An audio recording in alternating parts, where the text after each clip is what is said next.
Hi everyone, I'm going to be doing another tutorial today for a flower centre. Now this one is going to try to look like a gemstone, so it's quite a fun one to do. Now what I'm going to do is layer up different reds to have a nice shiny red gemstone hopefully. Now I'm going to mainly be using Faber-castell polychromos pencils, and I'm also using a tutorial from a book by Helen Elliston where she explains how to make glass look teardrops. I'm going to be layering the colours up in the way that she does in the tutorial, but using slightly different colours.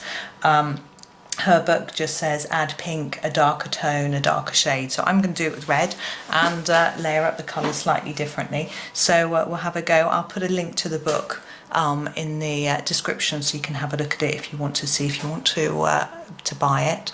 So I'm going to start off with, this is going to be my lighter shade of red, which is the Scarlet red from the polychromos set. Now the idea is to start by going over most of the flower centre with the red, but leaving a little tiny white gap.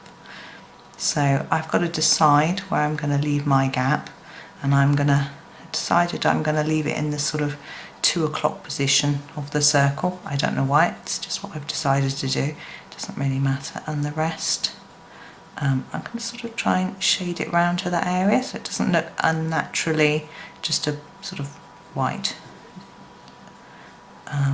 It's not gonna, there we go, it doesn't sort of stand out completely, sort of faded in, and sort of darken this area down here a bit more.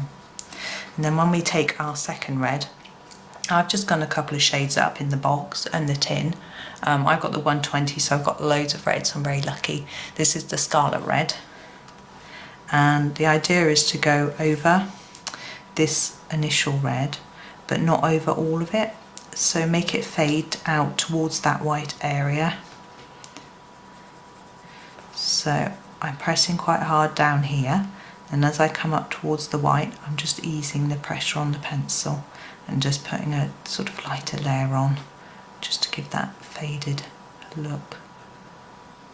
And then we're going to take the next shade up, which I've chosen the middle cadmium red. It's one of the darkest reds in the box. And I'm going to again start down here. This is where I decide to have my darkest area, down here at the bottom, and go up towards this white or lighter area, but not all the way up. So just very gently on that bit, just trying to make sure that it looks like it's blended in quite well.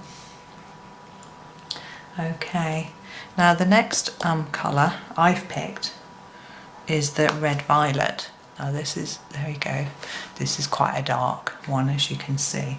So I'm not going to do too much here, just gently layer some on down at the bottom here to really try to get some saturated colour.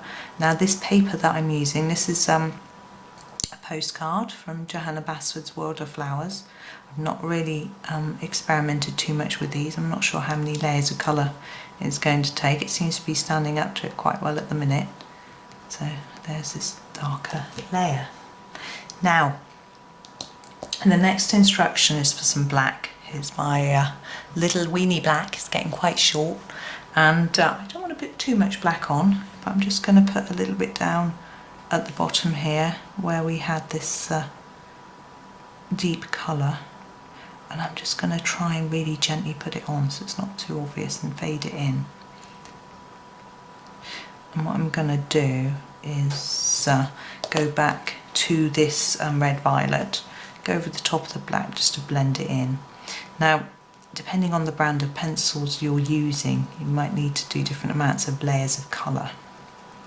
Now I find with the polychromos they do need quite a few layers. Now you can see I'm layering it up now just by going over and over. It's better not to press really hard and burnish it into the paper too quickly. Just add light layers. It's quite a relaxing process as well. And as you can see, we've definitely got quite a lot darker area here than we have compared to this white area on the end. And now what Helen suggests in her book is to add some yellow. So I'm going to grab my sort of mid yellow. I've gone for the light chrome yellow. I've just noticed it's really blunt. Just going to sharpen it up a little bit. And what she suggests is that this light yellow gives it more of a glassy look, so it looks more shiny. So to add the light yellow and gently blend it into this white area to give it a more of a shiny look. Now I think it works, it's quite effective, but the real difference is made when you use the white gel pen. Now I've got here a jelly roll pen. This is a Secura jelly roll pen. You can use a white Posca or any white gel pen that you have. I'm just going to use it on a piece of blank paper first to get it going, because sometimes the nib gets a bit full up with the ink. Now you want to put on some sort of shine onto the stone to make it look really, really glassy. So I'm going to just go in here and add a couple of dots around to make it look like it's really shiny. There we go. And there, that's how you do the gemstone look on your flower middles.